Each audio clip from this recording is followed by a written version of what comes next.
menunjukkan bahwa kita negara ini tidak terlibat, aparatnya tidak melindungi, elit-elitnya tidak melindungi, ya buktikan. Dan do something gitu. Dan do something. Gitu. Kalau kebijakan luar negeri, apalagi kayak kamu jalan yang jelas dong. Iya. Aku ya jelas maunya apa. Kalau nggak diturutin ya kira-kira konsekuensinya apa gitu kan. Kan itu yang paling sederhana gitu loh. Jadi kita bicara nggak samar-samar. Pengelolaan judi online dan berbagai kejahatan online tadi sifatnya malah lintas negara gitu dan seterusnya. Ini hal yang juga menarik. Dan ini mungkin sesuatu yang tidak kita bayangkan ketika para pemimpin negara-negara ASEAN itu mendorong integrasi kawasan gitu ya. Jadi ini yang menarik. Ternyata ada 100.000 diaspora Indonesia di Kamboja dan menurut Kemlu 70.000 71.000 orang 72.000 orang Indonesia di sana tidak melapor ke KBRI. Ya, dan 70.000 itu kan yang di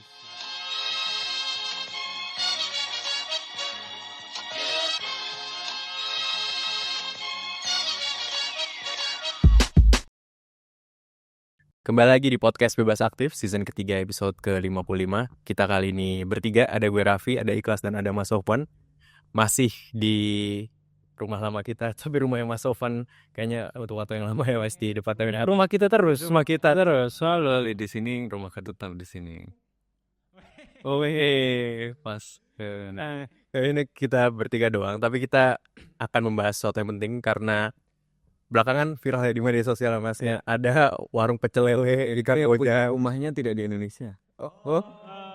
Tadi kita sedang ngomongin rumah gitu ya. Tapi ada orang yang merasa seperti di rumah tapi di luar negeri ya. Karena ada pecel lele di Kamboja, ada sate Padang, Aicar, gultik tuh. Gulai tikungan burungan seadanya di perbatasan Kamboja, Thailand. Dan banyak yang bilang kalau, nah ini akan kita bahas gitu ya, bener apa enggak. Banyak yang bilang kalau ini menunjukkan ada supply demand. Gak mungkin ada kalau nggak ada demand-nya gitu. Demand-nya adalah orang-orang Indonesia yang tinggal di perbatasan Kamboja, Thailand. Ada apa di sana? Ada apa di sana gitu. Ya. Dan memang beberapa investigasi deduktif misalnya itu bagus banget investigasinya di YouTube. Dan investigasi Tempo juga bilang kalau memang tempatnya di sana adalah tempat kejahatan-kejahatan transnasional seperti tindak pidana penjualan orang, perdagangan orang, online scamming, love scamming dan lain-lain, dan salah satunya judi online gitu yang akan kita bahas secara spesifik di episode kali ini. Tapi sebelumnya teman-teman boleh subscribe YouTube kita di Kontekstual dan media sosial kita di Kontekstual COM, dan untuk support kita terus konten isu-isu HI boleh buka traktir kita di deskripsi di bawah ini. Ya. Oke, kelas kita mulai. Dari transfer dari Kamboja ya. Nggak perlu. Jangan dong. Jangan. Soalnya udah ketangkap dulu. Nah, ngomong-ngomong ketangkap gitu ya kelas, di pemerintahan baru Prabowo ini semacam, kalau gue lihat di permukaan, semacam ada komitmen yang cukup keras dari pemerintahan soal pemberantasan judi online gitu. Dan salah satunya adalah dengan pemberantasan judi online di dalam kementerian. Di Kementerian Komdigi yang dulunya Kominfo itu ada datanya adalah 10 orang pegawai Komdigi yang ditangkap kepolisian dari 18 orang total yang ditangkap. Mereka mengoperasikan judi online dari dalam Komdigi, dari dalam kantor Komdigi. Ada yang menjadi orang ketiga dari bandarnya dan ke Indonesia, ada yang ngurus keuangan, ada yang ngumpulin upeti gitu. Dan itu dioperasikan langsung di dalam Kementerian Komdigi, dan bahkan ada yang membawa-bawa nama Menteri Budi Aris Setiadi gitu. Nah, kalau kita lihat dari modus operandi gitu kelas, apa yang dilakukan, bagaimana cara sindikat judi online ini, bentuknya seperti apa, bagaimana cara mereka beroperasi di Indonesia gitu, dan gimana hubungannya dengan tadi yang kita bicarakan, ada orang-orang Indonesia di perbatasan Kamboja, Thailand. Ya, jadi mungkin sebelumnya sempat kita singgung juga ya di beberapa episode sebelumnya gitu, tapi mungkin kurang agak ke aspek internasional gitu, karena at the very core gitu ya, soal online gambling atau judi online ini adalah kejahatan transnasional, satu, dan dua menurut gue adalah kejahatan finansial atau financial crime. Nah, jadi karena ada bahkan dalam kejahatan transnasional itu ada banyak hambatan, dan salah satunya itu juga termasuk hambatan linguistik gitu atau hambatan network juga gitu. Bagaimana kira-kira dari suatu operasi kejahatan itu bisa sampai ke targetnya gitu. Karena tadi sempat bilang juga nggak cuma judi online tapi juga scamming, love fraud dan segala macam. Itu kan semuanya memiliki halangan-halangan tersendiri gitu. Nggak semua orang tahu ada situs nonton gratis yang suka ditonton sama orang Indonesia gitu kan. Ini bisa jadi saluran untuk promosi judi online. Ada situs-situs gratisan lainnya gitu yang mungkin banyak dari kita sering akses. Mau Dan nonton Timnas D itu nontonnya di mana ya gitu kan? bener, biasanya tuh cumi bakar Pak Kris jadi judi online gitu kalau sekarang. Kadang-kadang apa itu maksudnya? Itu kalau di subtitle ini. Nah, tapi intinya seperti itu gitu kalau menurut gue. Jadi itu kenapa kemudian keterlibatan orang-orang Indonesia sendiri baik sebagai operator ataupun mastermind itu menjadi sentral gitu. Karena tanpa ada peran mereka itu nggak mungkin terjadi. Ya, Nah, harus dekat dengan market. Itu kan model pengelolaan produksi post for this gitu, mendekati market. Secara geografis disebar dan mendekati pasar, di customize sesuai dengan pasar. Post for this. Tapi malah lebih lagi nih post lagi karena digital dan yang dekat secara budaya aja, tapi tempatnya geografisnya malah di tempat lain gitu. Ya, nah, dan itu kan ya kita udah tahu ada itu. Tapi untuk dari pemerintah sendiri sekarang kita lihat ya kalau menurut gue sih emang masih di awal pemerintahan itu kan, masih sebulan pertama lagi banyak PR stunt gitu kan, termasuk ini PR stunt menurut lu?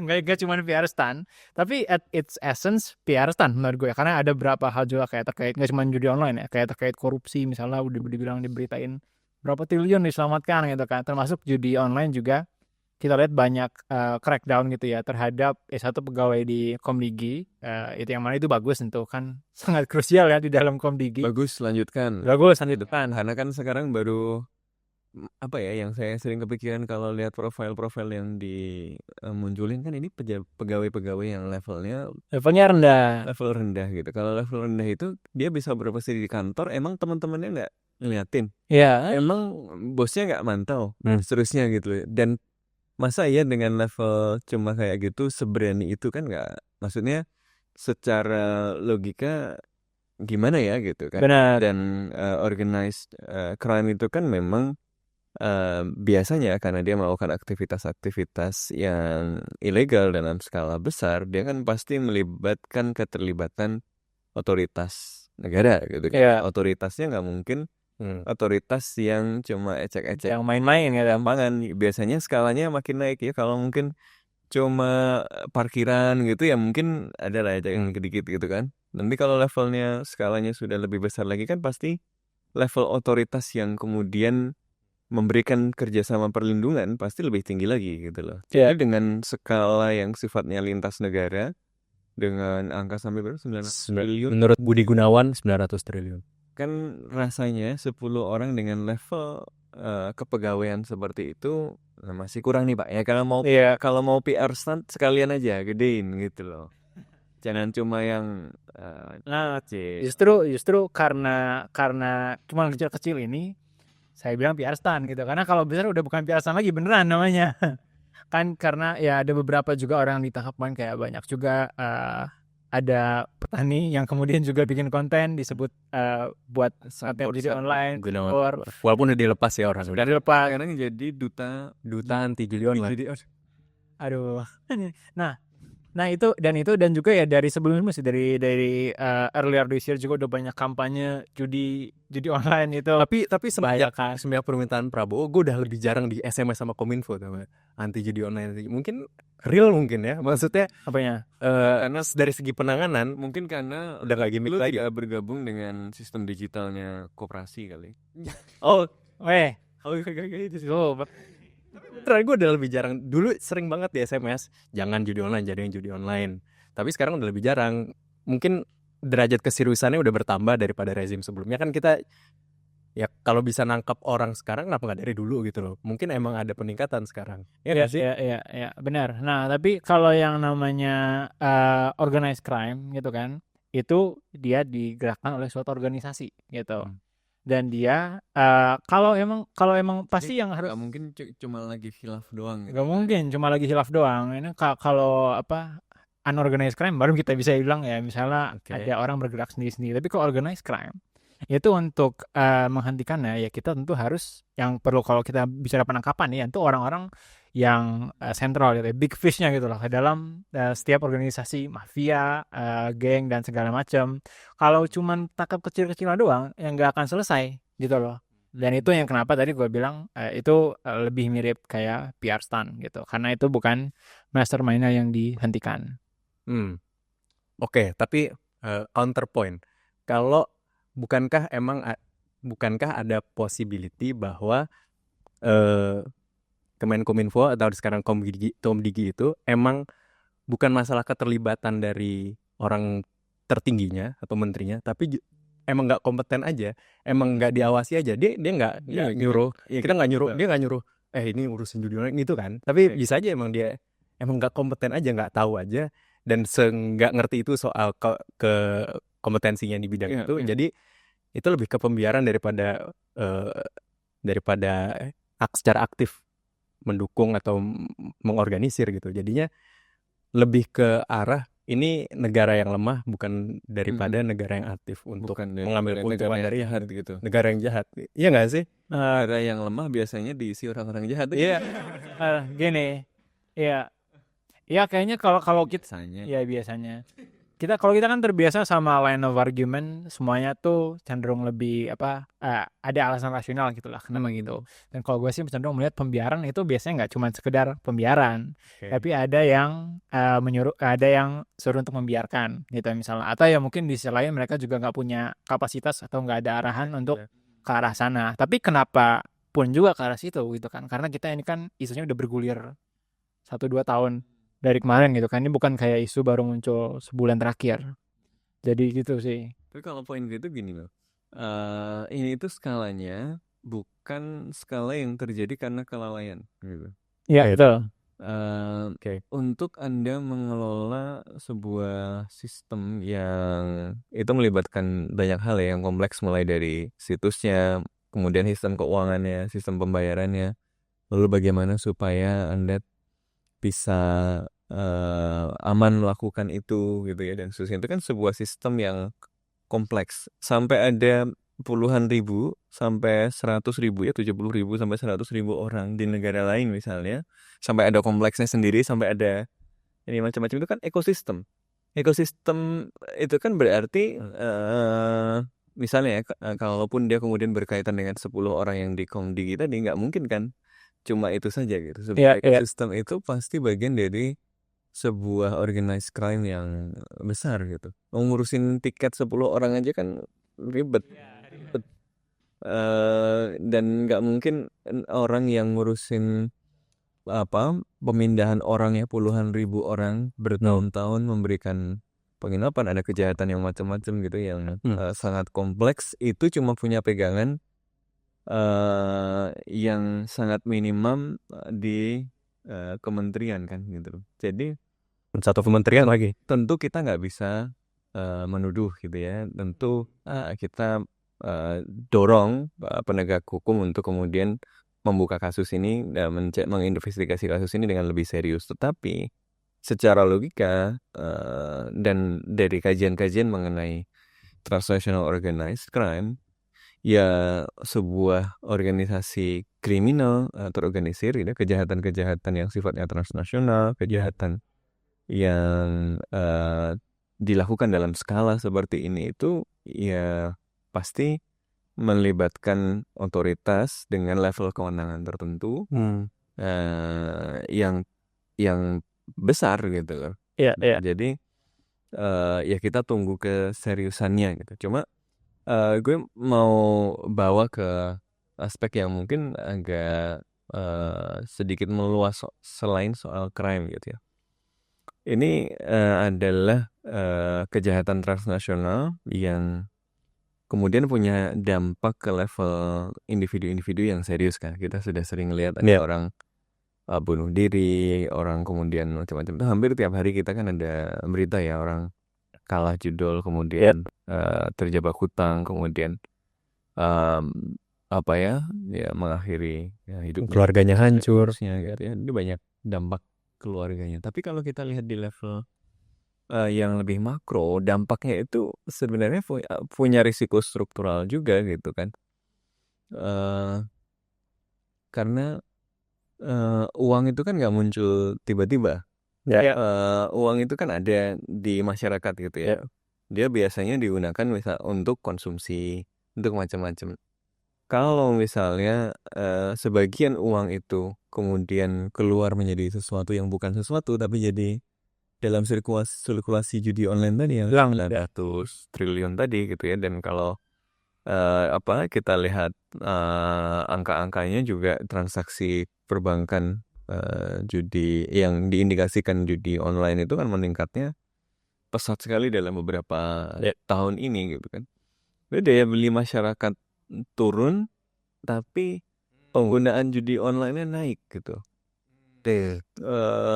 Jadi ekonomi nggak muncul ke sektor-sektor real, ekonomi kita nggak tumbuh. Jadi dan itu memunculkan kayak vicious circle gitu loh. Karena duitnya nggak dipakai untuk konsumsi, demand itu rendah. Karena demand rendah, ekonomi kan nggak tumbuh tuh. Barang-barang tidak terserap karena orang nggak beli kan, sebagian duit masuk ke judi online gitu. Karena orang nggak beli barang banyak, kemudian yang diproduksi itu dikurangi gitu ya. Kemudian ada yang dipecat, pendapatannya turun dan seterusnya, karena ekonomi juga kemudian melambat. Dan semakin kondisi ekonomi buruk, orang makin bingung nih cari duit dari mana. Dan desperate ya. Judi online juga gitu. Jadi dengan judi online gitu, alokasi keuangan masyarakat secara kolektif kemudian sebagian tersita ke judi online, sehingga demand turun, membuat ekonomi melambat, muncul banyak PHK, muncul pendapatan turun, judi online malah meningkat. Jadi ini tren yang pinjaman online juga. Jadi daya beli turun tapi duitnya malah lebih banyak ke judi. Ini kan hal yang sebenarnya sekilas kelihatan bertentangan, tapi ya memang make sense. Ini vicious circle gitu loh. Vicious cycle. Nah tapi bukan cuma itu baru soal judi online kan. Ini belum nanti nyambung ke dampaknya ke sektor keuangan. Misalnya pasangannya dari dari judi online apa sih? Ya pinjaman online lah. Kalau kita main gitu, kemudian menang sekali gitu ya, kemudian kalah penasaran kan, pengen menang ya, tapi nggak punya duit lagi, ya minjem gitu. Jadi biasanya ini mungkin belum ada penelitian yang spesifik, dan menurut gue sih penting ini untuk melakukan penelitian yang lebih sistematis dalam skala besar gitu ya. Mungkin kampus-kampus kalau ada alokasi pendanaan tentu bukan disponsori judi online gitu ya, kita kembalikan nyambung aja ke riset nih, dampak struktural gitu loh. Jadi yang akses judi online dari pinjaman online itu kan di trace, itu sebenarnya menarik gitu. Tapi secara konseptual kan begini, ya tadi orang judi butuh duit kan, duitnya dari mana? Dari pinjaman online. Kalau pinjaman online kira-kira duitnya balik atau enggak? Kalau judi enggak, pasti nggak balik gitu kan. gagal kredit, ditagih-tagih dan seterusnya gitu. Nanti dia minjemnya dari mana? Kalau yang judi online nggak bisa lagi, nanti dia minjem dari tempat lain, dari sistem perbankan dan seterusnya yang lebih resmi, akhirnya terpaksa gitu kan. Akhirnya nanti akan banyak kredit macet di perbankan juga gitu kan ya. Ya kemudian kalau dirunut-runut nanti nyambung sama judi online dan pinjaman online ini gitu. Jadi menurut gue menjadi sangat penting. Ini tidak hanya dilihat sebagai semata persoalan moral atau semata soal kriminalitas. ini ada kaitannya dengan ya kehidupan ekonomi masyarakat secara luas dan berjalannya sistem perekonomian gitu. Makanya menurut gue negara harus segera melakukan intervensi yang serius gitu untuk melakukan itu. Nah, kalau kita lihat misalnya ya bagaimana kemudian pengelolaan judi online dan berbagai kejahatan online tadi sifatnya malah lintas negara gitu dan seterusnya. Ini hal yang juga menarik. Dan ini mungkin sesuatu yang tidak kita bayangkan ketika para pemimpin negara-negara ASEAN itu mendorong integrasi kawasan gitu ya. Jadi ini yang menarik. Yang sektor formalnya integrasinya susah gitu ya. Kita mendorong misalnya perusahaan-perusahaan Indonesia untuk ekspansi di negara Asia Tenggara aja kan karena pasar Indonesia besar kadang masih pada ragu-ragu gitu ya. Tapi ternyata ada pelaku-pelaku yang sebenarnya bukan yang didorong yang utama gitu ya. Itu malah melakukan ekspansi dan hubungan people to people gitu ya. Memanfaatkan integrasi kawasan dengan Luar biasa. luar biasa. Dan ini The ASEAN Way. is a dark ASEAN way. Ya, menurut gue harus ada hal-hal yang diupayakan di level kawasan juga gitu.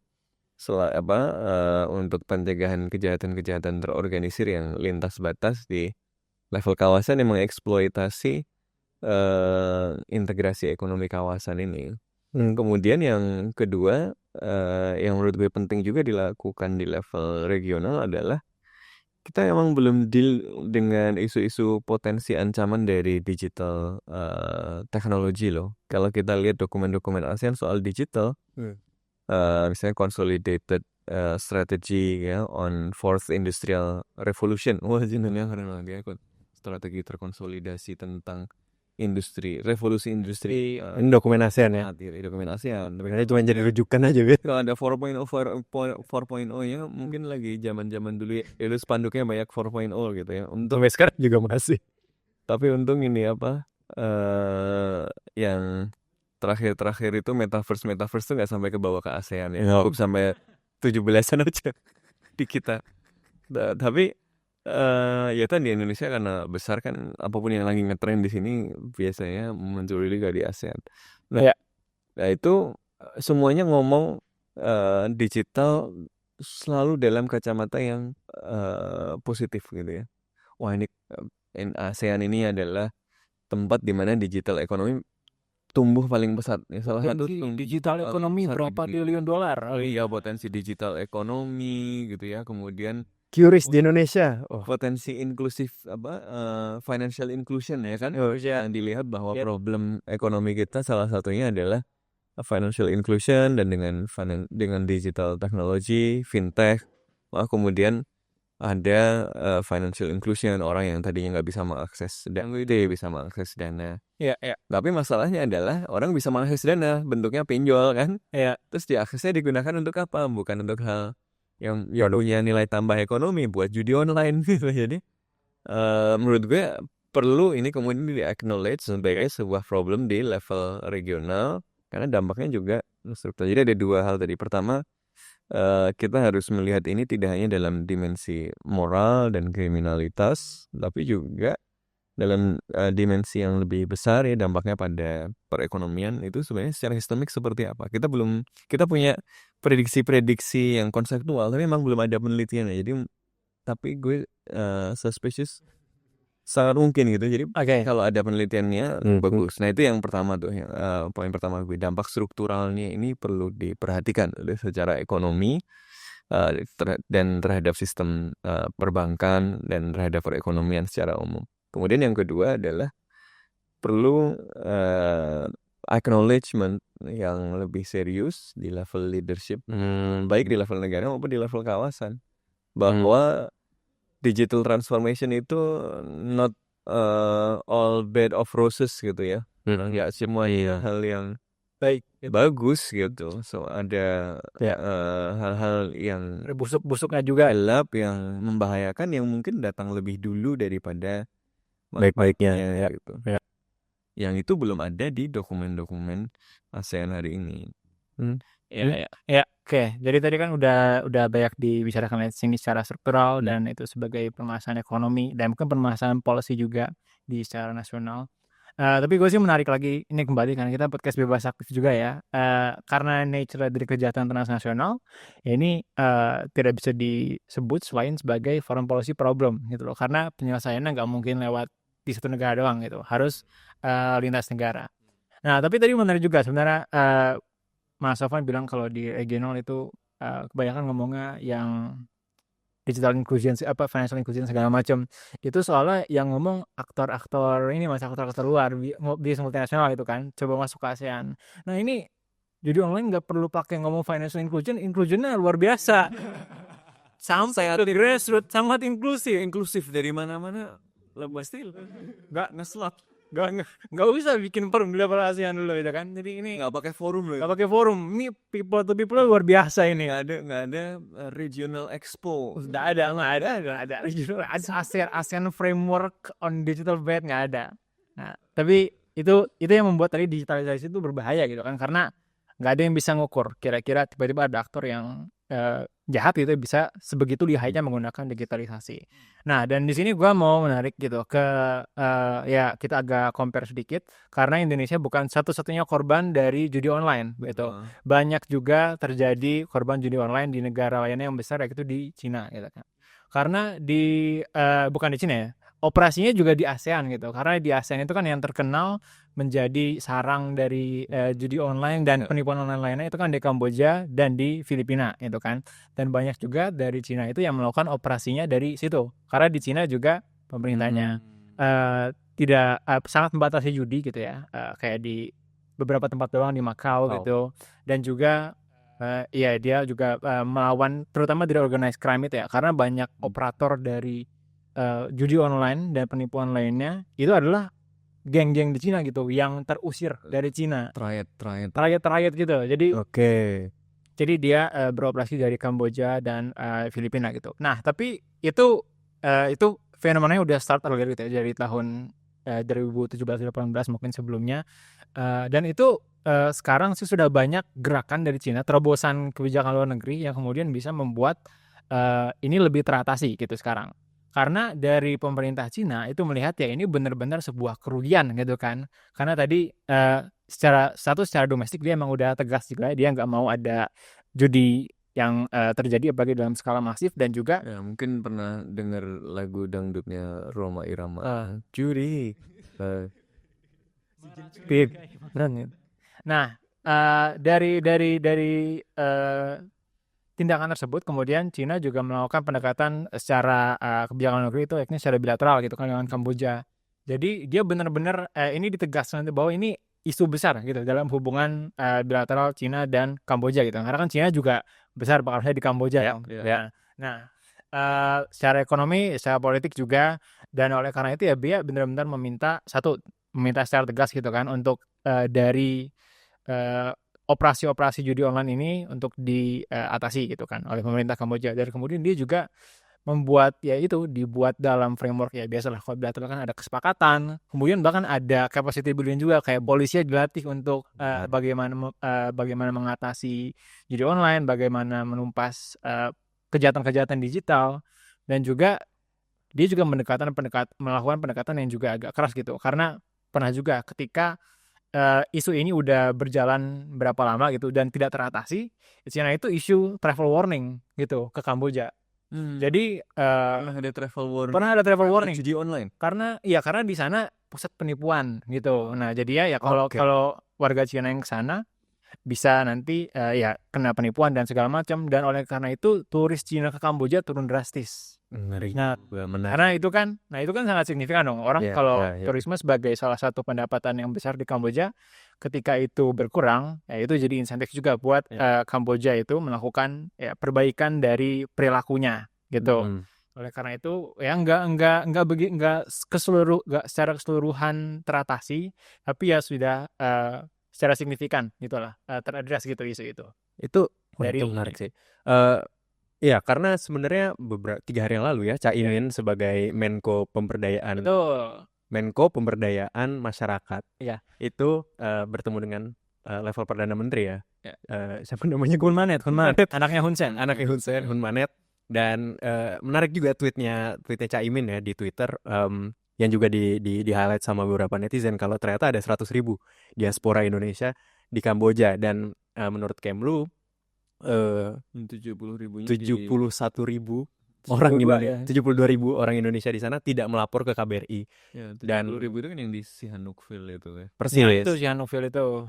diaspora ini tidak terlapor dan emang terindikasi pegawai yang terlibat judi online. Nah, kelas pertanyaan gue adalah approach-nya Cina ke Kamboja kan nggak apple to apple bisa dilakukan Indonesia secara bilateral ke Kamboja ya. Maksudnya jadi apa yang bisa kita pelajari dari approach itu approach-nya bagus banget menurut gue dari Cina ke Kamboja. Tapi kan beda ya power dynamic-nya. Kamboja sama Cina butuh banget. Iya, beda Indonesia butuh banget gak sih?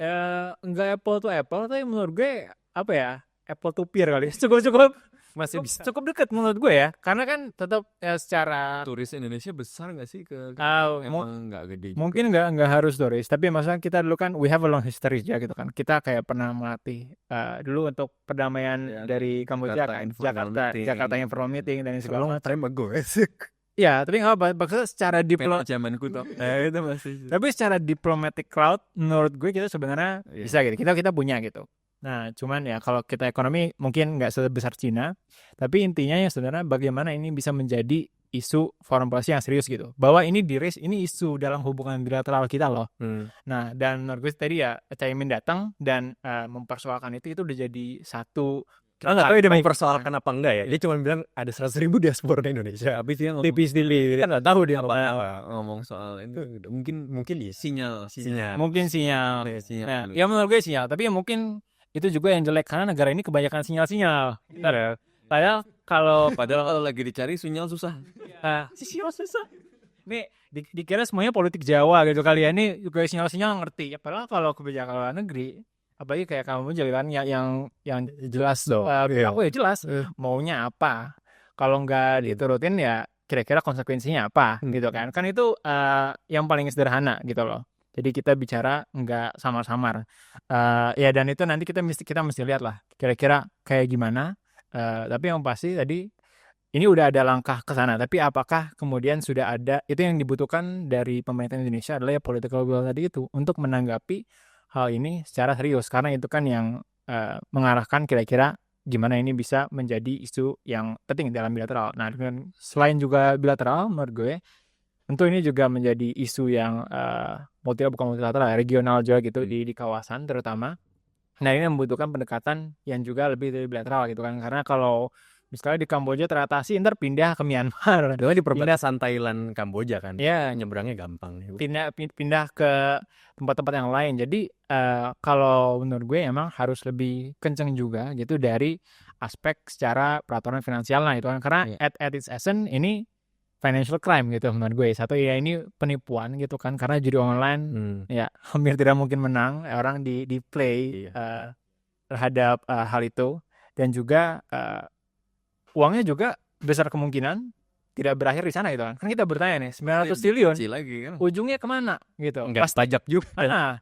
Pasti money laundering gitu. Dan ujung-ujungnya ya dibagi antara aktor-aktor yang terlibat, yang mana kita sudah bicarakan sebelumnya. Ada aktor lokal juga pasti yang terlibat gitu. Dan itu nanti uangnya mengalir kemana gitu. Kalau ya mungkin nanti untuk buying influence lagi di Indonesia, untuk memberikan untuk pengaruh lagi agar kemudian ya masalah judi online ini tidak ditindaklanjuti. Ya, jadi approach-nya itu nggak bisa sporadis satu-satu. Iya. Itu organized crime yang melintas negara. Nah, berarti ya memang harus di approach secara sistemik gitu loh. Organisasinya itu kayak apa, hierarkinya kayak apa, ini cuma oknum 10 ya nggak mungkin gitu. Iya. Harus dilacak lagi strukturnya seperti apa, kaitannya sama yang lain seperti apa, cuci uangnya seperti apa, kemana uangnya mengalir, dan seterusnya itu harus lebih serius gitu ya. Termasuk kalau begitu ini nanti bukan cuma urusan soal penegak hukum aja kan, berarti kan misalnya soal keuangan dan seterusnya itu harus secara proaktif kan, perbankan misalnya. Kasih transaksi judi online itu kemana, alirannya kemana dan seterusnya itu ya harus lebih serius. Nah makanya kalau cuma nangkap yang promosi judi online itu menurut gue makanya itu benar-benar PR stunt banget. Caranya itu nggak ke situ. Kalau mafia itu beroperasi dengan sistematis, kita juga masih sistematis gitu dan menyeluruh. Kita harus ya dari segala sisi kita cut gitu operasinya, penghasilannya. Nggak bisa cuma main tangkap, apalagi cuma masalah kroco-kroconya gitu.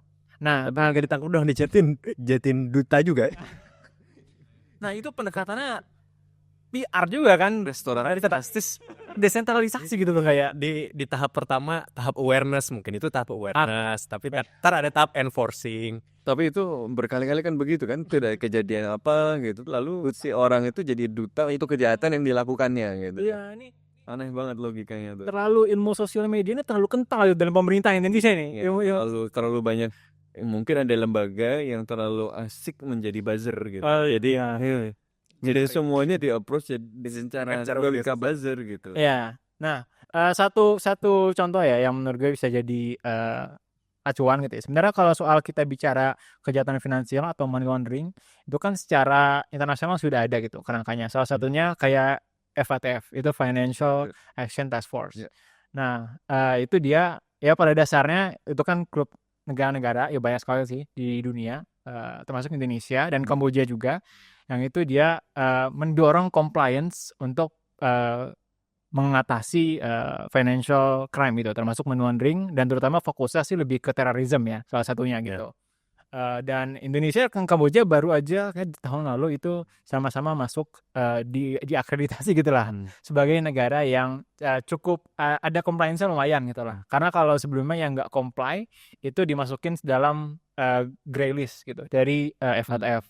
Dan dari FATF itu kalau grey list, nanti lembaga keuangan internasional itu kemudian ya tidak cenderung untuk beroperasi di sana gitu lah. Jadi ada disinsentifnya untuk investasi, untuk perbankan dan secara finansial. Penting gitu loh. Nah itu buat Kamboja penting. Indonesia bisa dorong tadi investigasi yang kemudian bisa besar melibatkan FATF. Nah, benar. Itu ada dampaknya besar sebenarnya gitu. Nah, jadi ya itu kan tadi ada kalau serius. Problemnya itu kan. Tapi sebenarnya ini mungkin juga karena permasalahan bias juga, Mas. Karena kan FATF dipeloporinya oleh negara-negara barat gitu kan awalnya.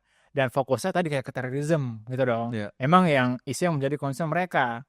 Kalau ini kayaknya kan ya satu memang concern yang cukup baru dibandingkan dengan terorisme, tapi juga mungkin bukan concern yang dimiliki oleh banyak negara-negara lain di dalam FATF. Dan emang jadi isu juga sih di FATF itu apa saja yang bisa kemudian dikategorikan menjadi financial crime. Iya, nah itu kan justru kemudian kalau kita serius kan kita advocate. Ini isu yang punya dampak sosial, punya dampak ekonomi yang besar.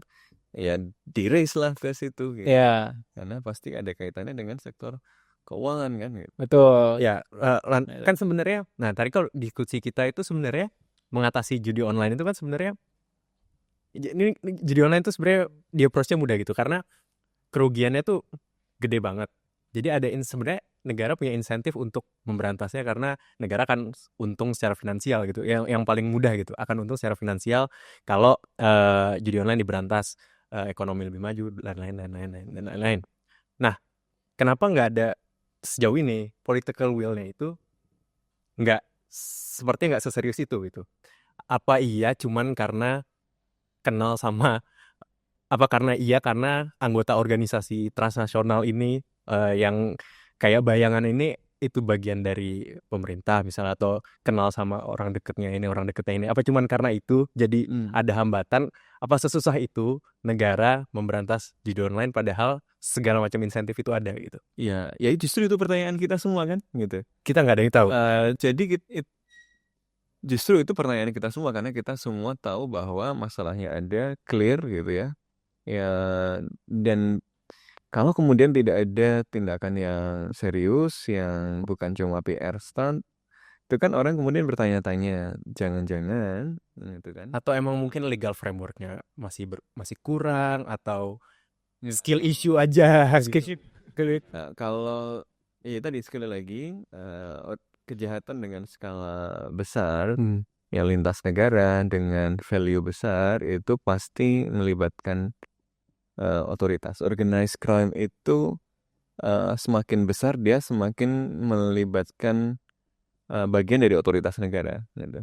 Karena tidak mungkin dia bisa melakukan operasi-operasinya itu tanpa mengkorupsi mekanisme-mekanisme yang di-oversee oleh negara. Sektor keuangan itu kan di oversee dengan ketat gitu ya. Kemudian banyak hal lain juga di situ gitu. Jadi seharusnya ya ini yang harus dibuktikan gitu. Karena ada banyak spekulasi. Tapi ini kita bukan menuduh ya, maksudnya takut nanti dilarang kan. Nanti dilaporin ke Dewan Pers. Tapi begini. Tapi kan kita jadi bertanya, jangan-jangan spekulasi ada yang ngomong misalnya sebagian dana yang digunakan untuk aktivitas politik itu supply-nya termasuk dengan pemilu kemarin banyak dari judi online. Itu kan Kita duga bisa. hal-hal yang beredar di masyarakat gitu ya, dan bukan tuduhan yang mengada-ada juga gitu kan. Ya dan seterusnya gitu kan. Kalau pemerintah tidak menunjukkan keseriusan, yang ditangkap cuma yang teri-terinya saja, jangan-jangan kecurigaan semacam itu beralasan. Mungkin benar. Negara harus membuktikan gitu. Ini kita bukan menuduh loh. Ini kita menceritakan bahwa ada kecurigaan seperti itu di masyarakat gitu ya. Misalnya keterlibatan aparat. Dulu ada misalnya cerita-cerita yang beredar di sebagian kalangan. Ini bukan saya yang bilang, tapi saya dengar. Saya cuma menceritakan, saya tidak menuduh gitu kan. Misalnya dulu ada elit yang sempat masuk penjara karena membunuh anak buahnya itu, ya kan. Teman-teman tahu lah. Itu katanya ada kaitannya juga gitu kan dengan itu. Itu sekali lagi bukan tuduhan. Ini gosip yang cerita. Investigasi bukan gosip, bro. Ya, investigasi dari orang lain. Iya. Yang kemudian setelah itu katanya petanya, backingnya dan yang pegang industrinya geser ke orang lain. Gosipnya ya orang kuat juga gitu kan, di polling dan seterusnya. Jadi kan kecurigaan di masyarakat entah benar entah tidak ya kita nggak tahu, tapi make sense gitu loh. Dan untuk menunjukkan bahwa kita negara ini tidak terlibat, aparatnya tidak melindungi, elit-elitnya tidak melindungi, ya buktikan. Dan do something gitu. Dan do something. Dan tadi harus whole of government approach, harus nggak bisa cuma diserahin kepada institusi penegak hukum aja, karena dia pasti nyambung sama hal lain untuk beroperasinya kan, sektor perbankan, sektor harusnya keuangannya bisa dilacak sih. Bisa gitu loh jadinya. Duitnya misalnya duit rekening-rekening judul itu jangan cuma diblokir. Cek dong duitnya dari mana saja, mengalir kemana, siapa yang punya. Iya. Dia kan kemarin ada yang cerita misalnya rame pas judi online pembayarannya, transfernya pada kemana. Ada satu di komplek instansi tertentu misalnya. Itu kan hal-hal yang maksudnya masyarakat itu bisa ngecek dan lakukan investigasi sendiri. Masa negara dengan fasilitas yang jauh lebih lengkap nggak bisa melakukan gitu. Jadi pasti sebenarnya bisa gitu. Kalau nggak dilakukan berarti problemnya apa? Itu kan pertanyaan kita. Itu jawabannya ya kita tunggu. Tanyakan pada rumput yang bergoyang ya. Karena kalau kita ngomong gawat juga. Oke, kelas mana? Iya, kalau menurut gue untuk penanganan serius ya tidak bisa cuman PR stunt gitu ya. Ini kayak udah menjadi permasalahan yang besar tapi emang belum dan sudah cukup di beberapa pemberitaan dengan baik pemberitaan memicu amarah publik, tapi ya entah kenapa belum ada yang misalnya ya kalau dalam politik biasanya ada yang take the mantle gitu untuk membawa isu ini misalnya gitu kan. Sekuritisasi mungkin. Dia bisa jadi sekuritisasi gitu kan, atau di dalam pendekatan yang lainnya. Jadi itu yang menjadi pertanyaan besar. Gak perlu disekuritisasi, ini sudah menjadi isu yang mengancam keamanan loh. Ini beneran orang pada mati loh karena betul. Ekonomi rusak, orang meninggal. Jadi ini gak perlu disekuritisasi, ini sudah ini ancaman problem security. Betul. Nah, dan tadi setuju juga akan butuh whole of government approach, tapi ya gue juga akan beri emphasis kalau tadi dari aspek internasionalnya gitu kan. Jadi baik secara bilateral kita ngomong sama Kamboja ataupun negara-negara lainnya, dan juga secara multilateral gitu kan. Kalau bisa lewat FATF atau ASEAN atau kerangka-kerangka yang lainnya gitu kan. Jadi Jadi nggak bisa cuman Komdigi ini, Kemlu harus gerak gitu kan. Dan mungkin Caimin yang akan mendorong memimpin jadi garda terdepan ya. garda terdepan. Bisa jadi loh kan. Jadi ini kan udah sinyal-sinyal di awalnya, tapi kita lihat ada arah ke situ gitu kan. Jadi semoga ini langkah awal yang menjanjikan dari Caimin, Dari Menko Imin ini. dari Menko biar ada isunya lah gitu. Kita nggak ngerti Menko Pemberdayaan Masyarakat ngapain gitu. Apa bedanya Pak Pratik? Iya. Nah, sama Menko PMK gitu. Nah, tapi kalau ternyata Kalau bisa menunjukkan, wah ini keren itu. Message-nya dia. Kita aduh. udah fokus aja ke judi online ya, yang nyaman online. Weh, 2029. Silakan. Ya, Suara lagi. Oke, Ya. cukup. Oke, tentu kita dukung ya segala bentuk pemberantasan judi online oleh pemerintah ya. Kapolri Listio Sigit sudah berkomitmen, bahkan dia katanya siap mundur kalau terbukti dia menerima uang dari judi online gitu. Jadi secara diskursus, secara kalau terbukti menerima mah nggak ini, karena yang namanya bos mafia itu nggak pernah kotor tangannya. ini dia. Nah, jadi Nonton The Father dia. gue juga lagi baca novel Thrive gitu soalnya. Ada ya Godfather menerima sih. Iya, nggak pernah. Nggak ada. Jadi kalau saya nerima cek rekening saya gitu misalnya, nggak akan pernah Ini harus insinuating di percakapan itu. Bukan. Maksudnya adalah bukan medicine sih ya, atau nggak menerima itu bukan hal yang penting. Karena problemnya ada ini organized crime-nya dibereskan atau tidak gitu. Jadi bukan persoalan moral individual. Ya, jangan ngomong ke individual lagi, sama aja kayak. Semoga retorika di pemerintah di-backingi oleh kebijakan yang benar, dan Kita dukung Pak Listio. Kita dukung Sigit. Pak Listio, Ya. saya Pak Prabowo, semuanya deh. ya sebagai orang yang presiden yang sangat HI harusnya bisa membuat message penting ya di engagement kita dengan negara lain. Oke, thank you Mas Sofwan, thank you Kelas, thank you juga para pendengar. Kita ketemu lagi di podcast Jauh si judi online dan pinjaman online. Pesan masyarakat kita bantu. Pesan masyarakat dari Komdigi. Kita ketemu lagi di episode selanjutnya.